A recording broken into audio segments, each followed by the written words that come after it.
Et salut les Cosaques, aujourd'hui une vidéo review de ma hachette, comme je l'avais annoncé sur mes vidéos précédentes. Donc la hachette, elle vient de chez Phoenix Topor, qui est un fabricant russe, d'accord. Et ce modèle-ci, c'est le Domovoy 1. Donc les hachettes Phoenix sont forgées donc en Russie, et elles font partie pour moi des meilleures hachettes que j'ai pu avoir dans les mains, que j'ai pu voir en test. En termes de rapport qualité-prix, je pense qu'ils sont imbattables.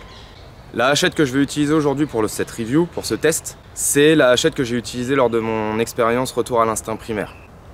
Donc vous pouvez constater ici qu'elle a encore les cicatrices du feu dans laquelle elle a failli rester. Malgré tout,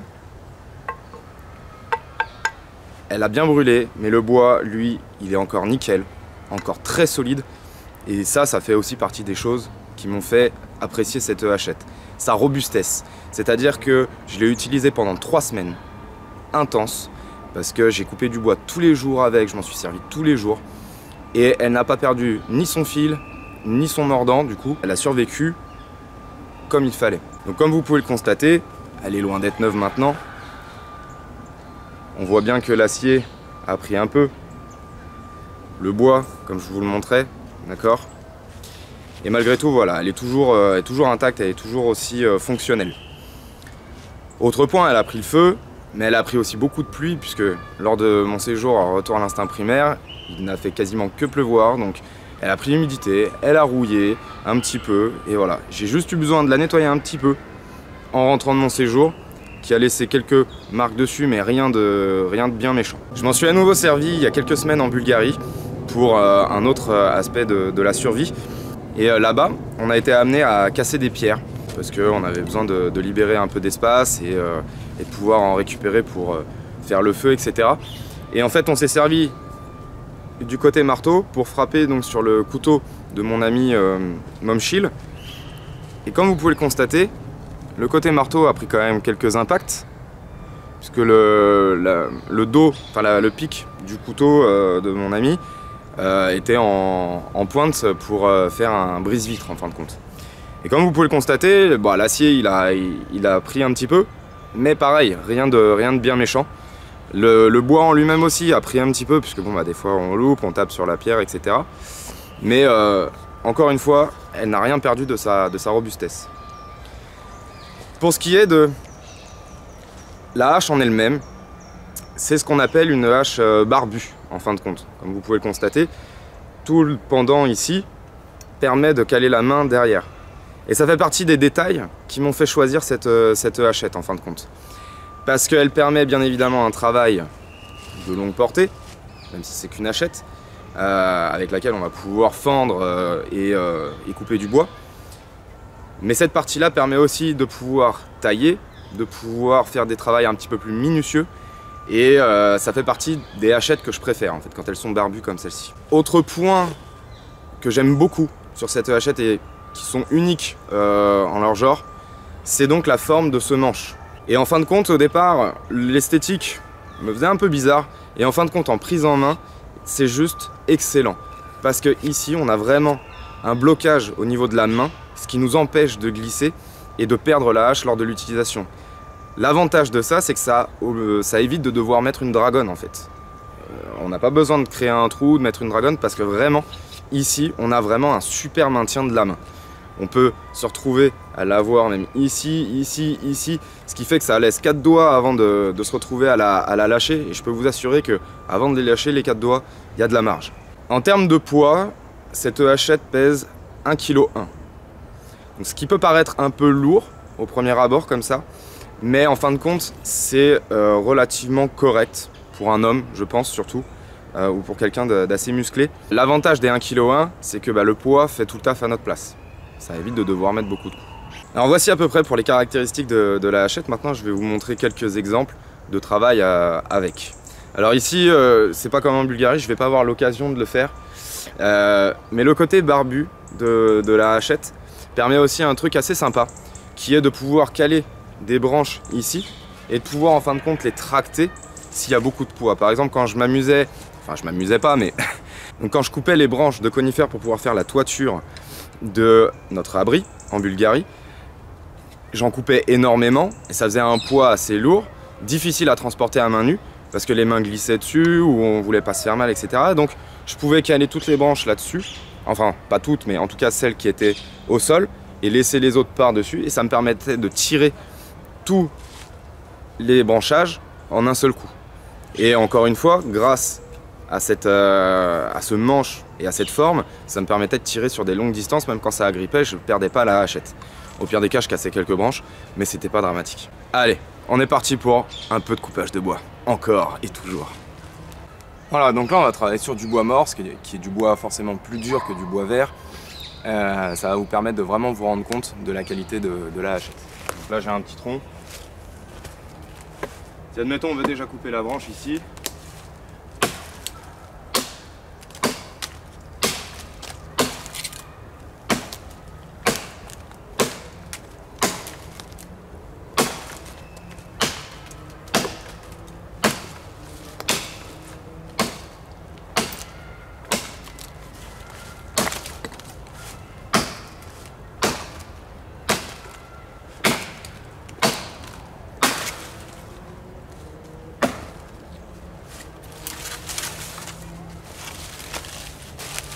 là vous pouvez voir déjà que malgré donc la dureté du bois,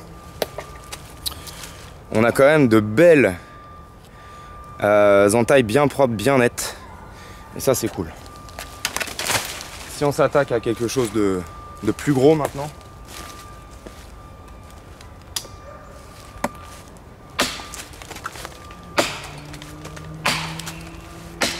partie extérieure, un peu pourri, mais le noyau, lui, reste bien dur.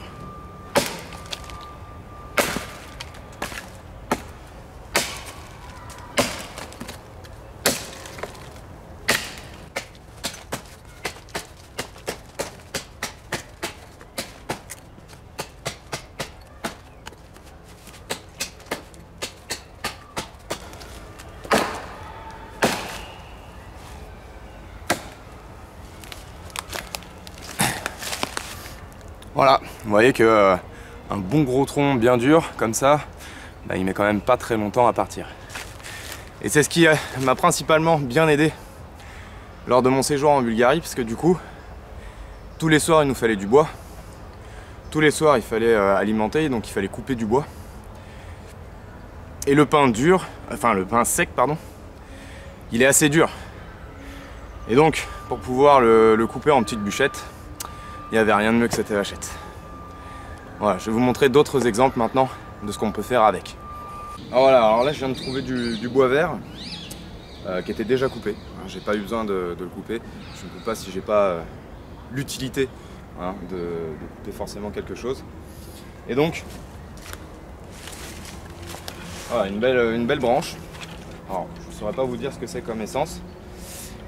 Et donc le côté barbu permet ici de venir couper les plus petites branches, puisque en utilisant la longueur complète de la hache, c'est beaucoup moins évident. On peut la prendre aussi forcément à mi-longueur. Et ça permet de venir ici retirer toutes les petites branches qui nous ennuient et dont on n'a pas besoin. Une belle branche. Voilà, bien verte, elle a dû être coupée il n'y a pas longtemps en plus. Et donc ici voilà, on peut s'amuser, on peut retirer vraiment toutes les petites branches, et justement voilà, sur la fin, quand ça commence à être un petit peu plus chiant, voilà. Et ici on a complètement nettoyé notre branche. Alors, si on a besoin maintenant de la raccourcir, voilà, donc ici, si on a besoin de la raccourcir, juste prendre un appui, un coup franc, hop, en visant bien c'est mieux, et c'est coupé net, d'accord. Même la partie la plus large ici, peut-être pas nette, mais en tout cas, ça va se couper bien comme il faut. Déjà quasiment de moitié, en 2 coups, c'est torché. Vous voyez que la coupure est propre. Et donc, de là, ça peut nous servir à faire des piquets. Par exemple pour une cabane. Donc on peut venir ici, aplanir un petit peu. Et venir ensuite casser les bords pour rendre la partie du dessus un peu plus solide. D'accord? Si on veut s'en faire un piquet, il faut rendre la partie du bas piquante. Et donc là, pareil, encore une fois, la hachette fait un travail d'enfer. Et donc ici, on peut aussi venir utiliser la partie barbue pour venir taffer plus soigneusement.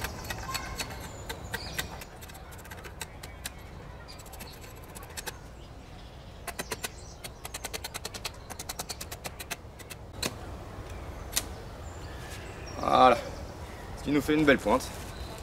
Et à partir de là, la suite. Le gros avantage de cette hachette, qu'ont la plupart des hachettes de toute façon, c'est le côté marteau. Et ce côté marteau, il nous permet ici de pouvoir planter bien profondément quelque chose que l'on a besoin d'enfoncer pour faire une structure, par exemple.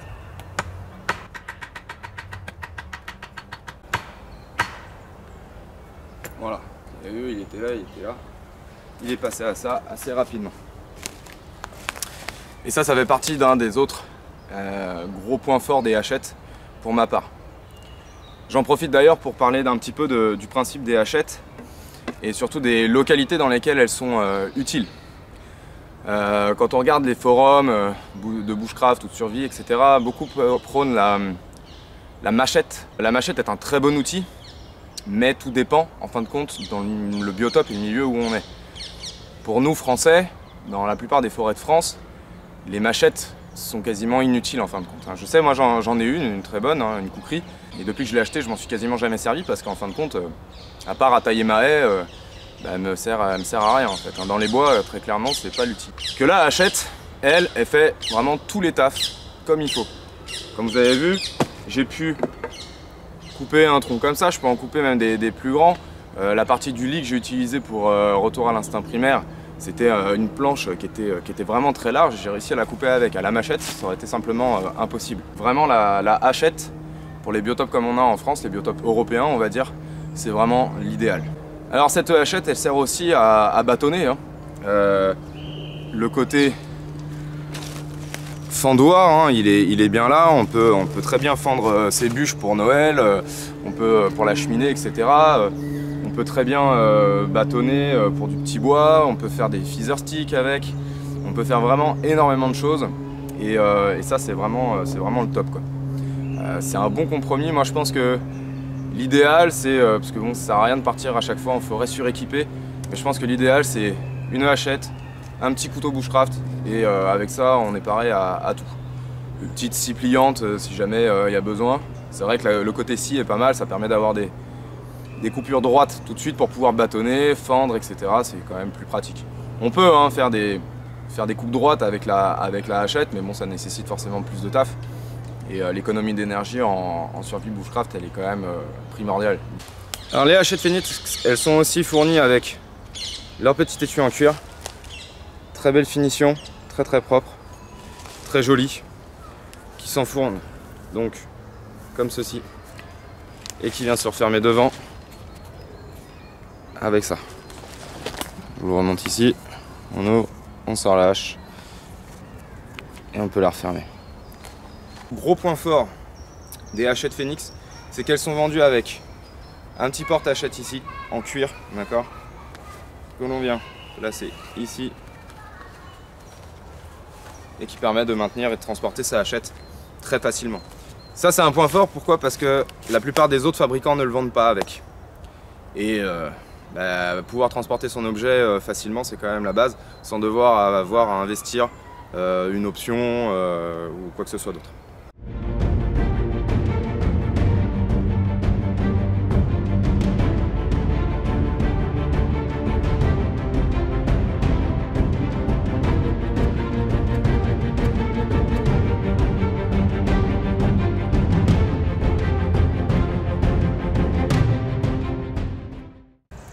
Voilà, je profite aussi de cette vidéo pour vous présenter deux autres hachettes Phoenix, d'accord, qui m'ont été gentiment envoyées par leur fabricant.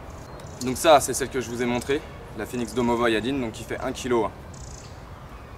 Alors je suis désolé, je connais pas les noms des autres. Mais ici on a une hachette en acier, on va dire standard, avec une petite peinture un peu bleutée, violacée dessus. Comme vous pouvez le constater, le manche lui est un petit peu différent. J'aime un peu moins, mais la hachette elle reste très cool en prise en main.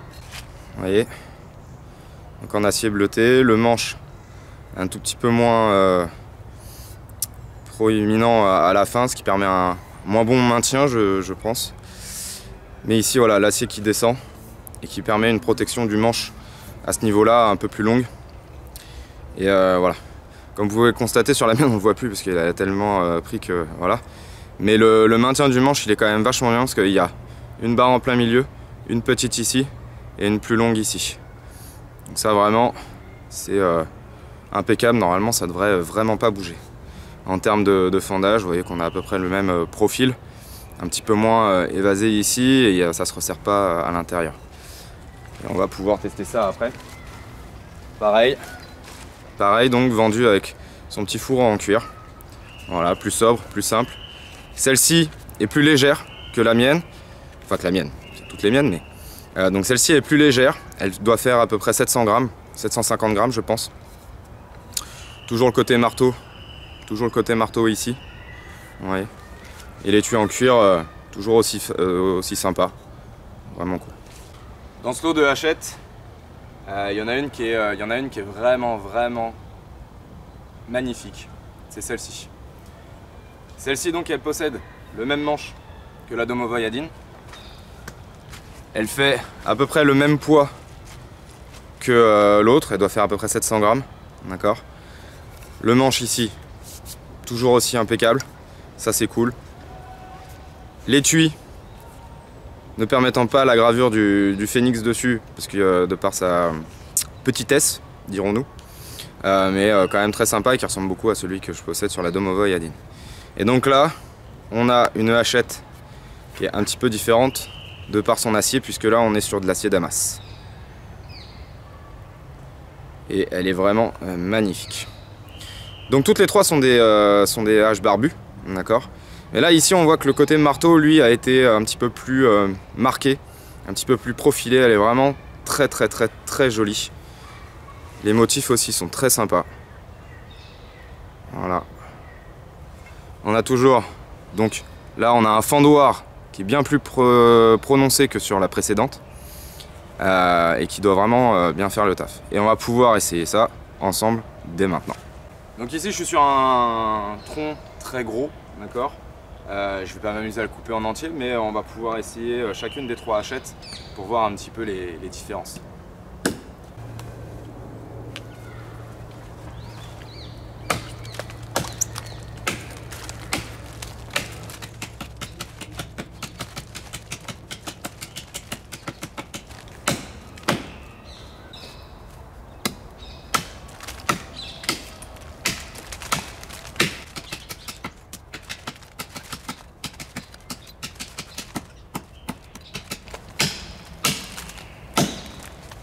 Donc comme vous avez pu le voir, malgré la taille assez petite de ces deux hachettes, le taf se fait quand même vachement bien. Avec forcément un gros point fort sur la Damas. Tout simplement pour deux choses. Le manche, ici, le maintien du manche, c'est vraiment quelque chose d'hyper agréable. Et surtout quand on passe d'un manche différent à celui-là, on sent tout de suite la différence. C'est vraiment le confort, le maintien et même ça permet vraiment de pouvoir faire des frappes très relâchées dessus puisqu'on n'est pas obligé de le maintenir très fort le manche. Et ça c'est ouf. Le bois est un peu plus dense aussi sur celle-ci et donc sur la Domovoy Yadin, ce qui permet un équilibrage de la hachette aussi un peu meilleur. La hachette est plus petite et pourtant j'ai quasiment fait le même travail dans le même laps de temps. Voilà, celle-ci elle reste super, elle est plus large donc on va pouvoir entamer plus de bois d'un coup. Mais voilà, le petit bémol, c'est le côté manche qui n'est pas aussi proéminent que sur les autres. Et le bois est plus léger. Il est dense, il n'y a pas de souci, il est très dur, il n'y a pas de problème. Mais on le sent plus léger et donc on sent tout le poids vraiment sur la tête de la hache. Peut-être aussi parce qu'elle est plus épaisse. Mais voilà. Celle-ci pour l'instant reste l'ultime pour moi, je pense. De par sa taille, elle est plus grande forcément. Si on compare la Damas avec la mienne, il y a quand même quelques centimètres de différence. Et forcément aussi un peu de poids de différent. Et ça change complètement la donne. Par contre, c'est sûr qu'avec une hachette de 1 kg, on se fatigue aussi un peu plus vite. Chose que j'ai pas vraiment senti là avec la Damas. Avec la Damas, on sent qu'on peut y aller, il y a aucun souci. C'est très léger. Par contre, c'est vrai qu'on entame moins de bois d'un coup.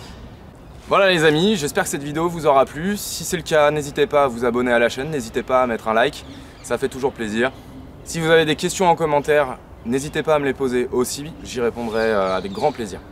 Pour ce qui est des autres compétences de la hache, ne vous inquiétez pas, j'ai pas tout montré aujourd'hui, c'était vraiment une vidéo test et une vidéo pour vous donner l'envie d'essayer cette hachette, ou en tout cas ces hachettes.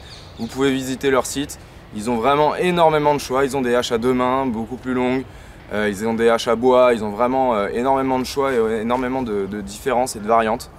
Donc allez y faire un tour, vous ne serez pas déçus.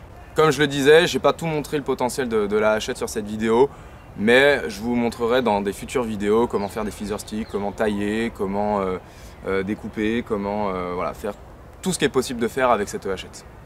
Ça roule? Ciao les Cosaques!